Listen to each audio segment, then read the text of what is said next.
Salut tout le monde, c'est Poisson.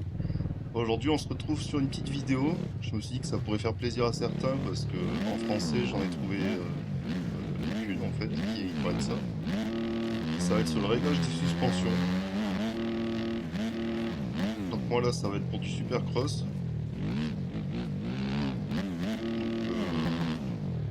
Je teste la moto sans rien et après on voit tout ça ensemble. Alors du coup c'est parti. On va commencer par ça. Donc déjà mapping on my race toujours. Ça aura plus de patates tout ça. Rod Light, apparemment, ça serait la longueur de bielle. Donc en théorie, il faut la mettre à fond, quoi, parce qu'on aura plus de couple. Donc ça sera mieux. Swing Arm Light, ça c'est la longueur du bras oscillant. On va en supercross avoir tendance à l'augmenter un peu, parce que ça nous offre plus de stabilité. Alors qu'un plus court, ça peut améliorer la maniabilité, mais avec moins de contrôle sur les terrains difficiles. Le fork offset, ça va être l'inclinaison de la fourche. Donc ça, généralement, on touche pas. De toute façon, la plupart sont à 22 mm. Il n'y a que la TM que j'ai changé, parce qu'elle était à 21, j'avais mis 22, mais voilà. Du coup, après, il y a le fork 8. Donc ça va jouer sur la hauteur de fourche. Donc c'est la hauteur à laquelle elle est fixée dans le T de fourche. Donc ça va influencer sur la stabilité de la moto. Une moto avec une fourche plus basse, elle sera plus stable dans les virages, mais une moto plus haute pourra offrir plus de flexibilité dans les sauts, donc pour tout ce qui est contrôle dans les airs, tout ça. Donc en supercross, ça reste assez important de l'augmenter légèrement. Ouais, 7 mm, ça me paraît pas mal. Ok. Bon, maintenant on va passer aux pneus. Donc les pneus du coup. Pneus avant, de toute façon, chez OEM en général, on n'a qu'un seul pneu. Et derrière, on en a souvent que deux. Donc en gros, si vous perdez souvent l'arrière dans les virages, je vais vous conseiller de mettre du 110. Sinon, vous pouvez mettre du 100, vous gagnerez un petit peu de vitesse en accélération et plus de maniabilité dans les virages. Par contre, on perd un tout petit peu de grip. Donc voilà, ça c'est au choix de chacun. Après, moi, souvent je roule en 100. Du coup, ouais, le fuel en général, je vais mettre 5 litres 5. Ça suffit largement pour faire des petites manches, tout ça. Après, la pression. Donc moi, ce que j'aime bien faire, c'est mettre l'avant à 0,70 bar. Ça va me permettre d'avoir plus d'accroche à l'avant et d'éviter de perdre l'avant dans les virages. Parce que souvent, il n'y a pas d'ornière dans le supercross, donc on a vite fait de perdre l'avant. Et l'arrière, en général, je touche pas. Ça, je touche pas non plus, c'est très bien comme ça, voilà. Pour ce qui est de la pignonnerie, rear sprocket, ça va être la couronne à l'arrière. Et front, ça va être du coup le pignon en sortie de boîte. Donc souvent, ce que je fais, c'est que j'augmente de 1 ici et je descends de 1 ici. Voilà, je tombe à 61 km/h en première, 76 en deux. Là, on n'est pas trop mal normalement. Après, ça, c'est au goût de chacun. Mais comme ça, je gagne un peu plus de patates.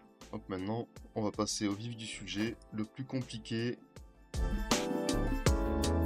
Déjà, ce qu'on va faire, on va aller dans test. On peut voir qu'est-ce que c'est que ces trucs-là, machin.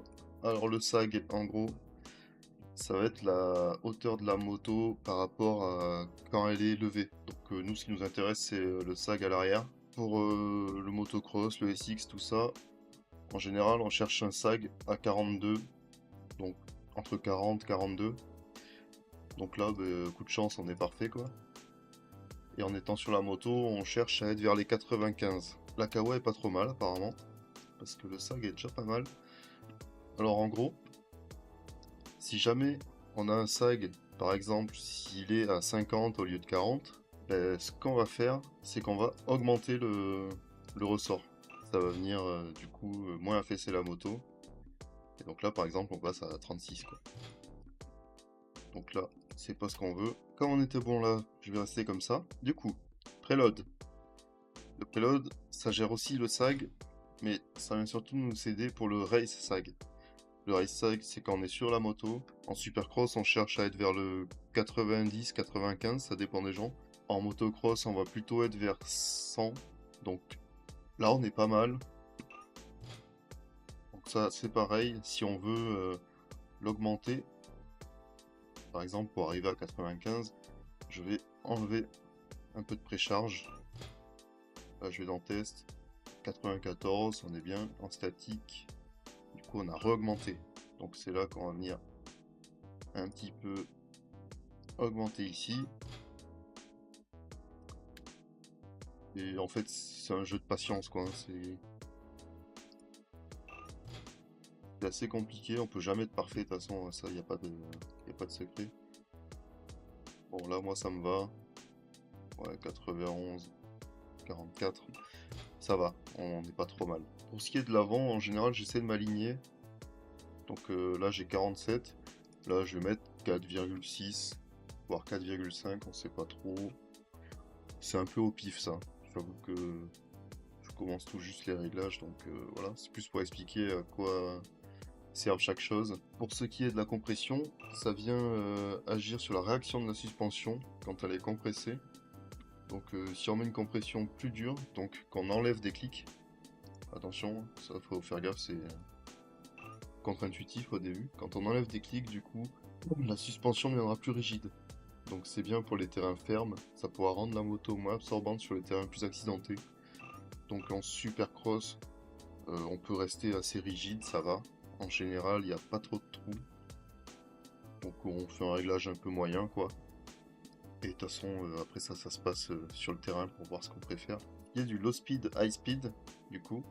Le low speed compression, ça sera pareil que ça. Ça vient gérer aussi la vitesse d'entrée de la morteau quand il prend un impact. Pour ce qui est du high speed, du coup, high speed compression, ça vient gérer tout ce qui est la compression de l'amortisseur sur un atterrissage. Donc ça, pareil, en général, on augmente pas mal. On n'a pas beaucoup de débattement sur ça là. Je vais le mettre à 2 tours moi. En général, en supercross, on le met à 4. Sur ce qui est KTM, tout ça. Pour ce qui est du rebond, alors ça c'est assez compliqué. Ça va venir déterminer la vitesse à laquelle la suspension se redresse après avoir été comprimée. Donc une détente plus lente, ça va aider à garder les roues plus longtemps en contact du sol.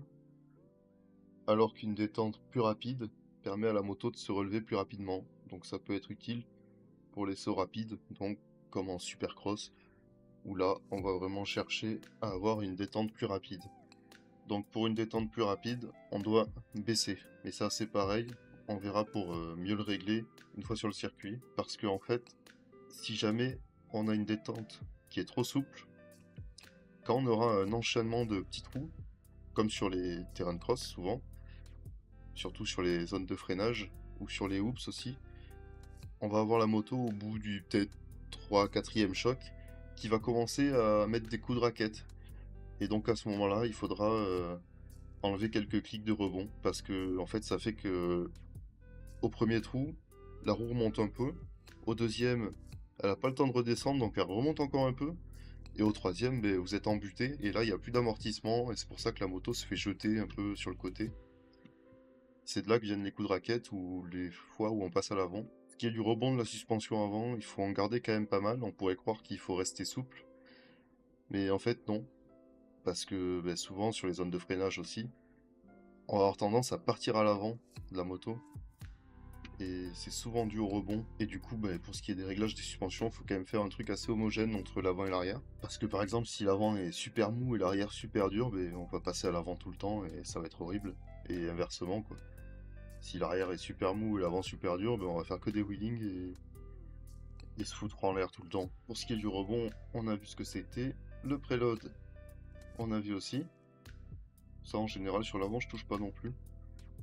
Et l'huile, du coup, ça va venir durcir notre suspension si on en met plus. Et l'assouplir un petit peu si on en met moins. En général, j'enlève un clic. Ça rend la suspension plus agréable à rouler et je trouve que ça pardonne un peu mieux. Donc voilà. Alors, je sais plus ce que j'ai fait là. Ok, donc là, rebond, on était à 13, on va passer à 10. La low speed compression, je vais l'augmenter un petit peu. Voilà, on va essayer ça. Là, on est bon. Là, on a mis tout ce qu'il fallait. On va sauvegarder. Tac. Et là, on vient essayer. Et après, on va essayer d'adapter les réglages à ce qu'on sent en roulant. Il y a quand même des trucs très personnels, des réglages. Il y a certaines personnes qui vont motos plus souples, d'autres une beaucoup plus dure, qui chassent plus, enfin, ça dépend vraiment du pilotage.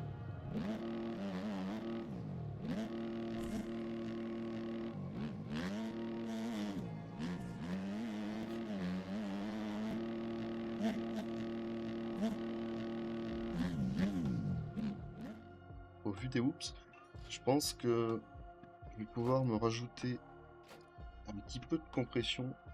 Je vais baisser la compression ici. Mettre 10. Et là, je pense que j'ai trop de rebond. Donc, je vais l'augmenter un petit peu. Pour ce qui est de l'avant, on va faire ça. Voilà. On va essayer comme ça.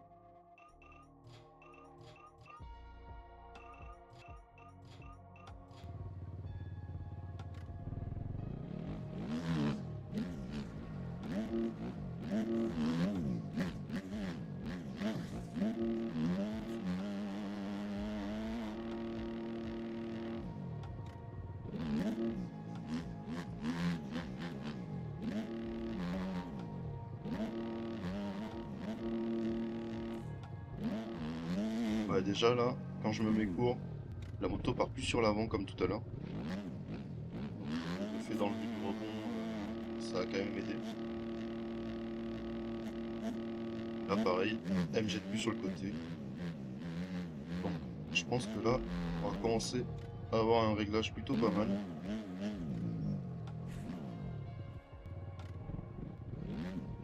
Bon après, faut pas faire gaffe à mon niveau, je suis un peu nul au jeu.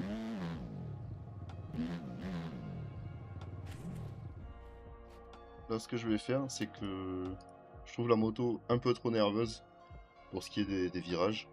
Donc je vais essayer de la rouler avec les 110 à l'arrière.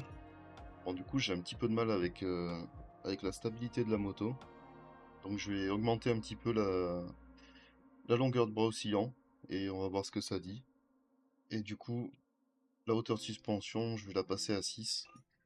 Et en théorie, ça devrait être pas mal. On va essayer ça tout de suite.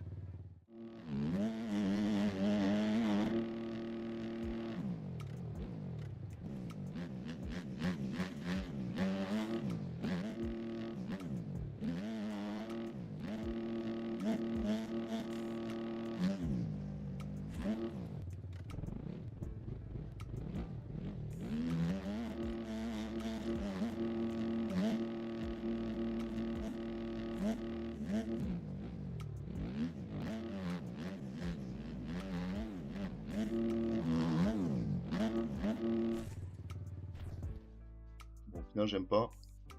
On va repasser à 7. Je vais mettre 8, 8. Là, on était à 5 par défaut. Je vais faire... C'est que je passais à 7 ici. Là, je vais rester là, comme ça. C'est parti. On va essayer de faire quelques tours pour voir si ça roule bien.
Et voilà, mon petit lap record. Bon, mais comme quoi les réglages ont pas l'air si mal, hein, pour une moto que j'ai jamais roulée. Bon, en tout cas, merci d'avoir suivi cette vidéo. N'hésitez pas si vous voulez vous aussi les protège-mains, j'ai fait un tuto dessus. Et voilà, je vous laisse là,